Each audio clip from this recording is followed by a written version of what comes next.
നമ്മളെ ചെക്കനെ ബർത്ത്ഡേ എന്ന് പറഞ്ഞാല് ഓനെ പെങ്ങൾ കൊണ്ട് തന്നെ കേൾക്കാനെ എന്നിട്ട് ഓന് ബ്ലോഗറാണ് എന്നിട്ട് ഓനോട് പറയാം ഓനാണ് വീഡിയോ ചെയ്ത് നിൽക്കുന്നുണ്ട് വീഡിയോ ചെയ്തിട്ട് അപ്പൊ ഉദ്ദേശിച്ച് വെച്ചാൽ ഓനോട് പറഞ്ഞൊരു വാക്കുണ്ടത് മജീദ് എന്റെ ബർത്ത്ഡേ പിന്നെ കേക്ക് കൊടുത്തില്ലെങ്കിൽ ഓനങ്ങാടി മുന്നേ നമ്മൾ അറിഞ്ഞ സാധനത്തിന്റെ ഇനി നോക്കി കൊടുക്കാൻ പോകും. Happy birthday to you, happy birthday to you. നമ്മളെ ചെക്കൻ പറഞ്ഞിട്ടുള്ള മജീദ് എന്റെ ബർത്ത്ഡേ ആണ്, അത് ബർത്ത്ഡേ ആണ്, അതുകൊണ്ട് എന്തായാലും കേക്ക് മുറിക്കണം. അത് ആഗ്രഹിക്കാത്ത കാര്യങ്ങളാണ്. നമ്മളെ ബ്ലോഗറും കൂടിയാണ്. പക്ഷെ നമ്മളെ സാധന ഒന്നും പറഞ്ഞിട്ട് കാര്യമില്ല. Happy birthday.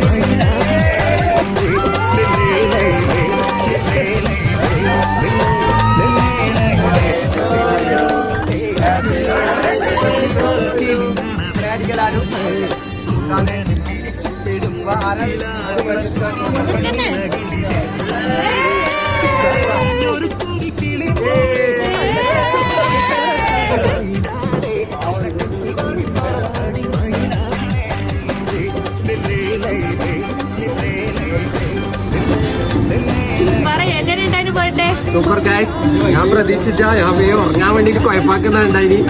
അതാ ഇപ്പൊ പറഞ്ഞത് പറഞ്ഞാളുണ്ട് പറഞ്ഞതാണ് അത് മജീദിൽ ഇവരോട്.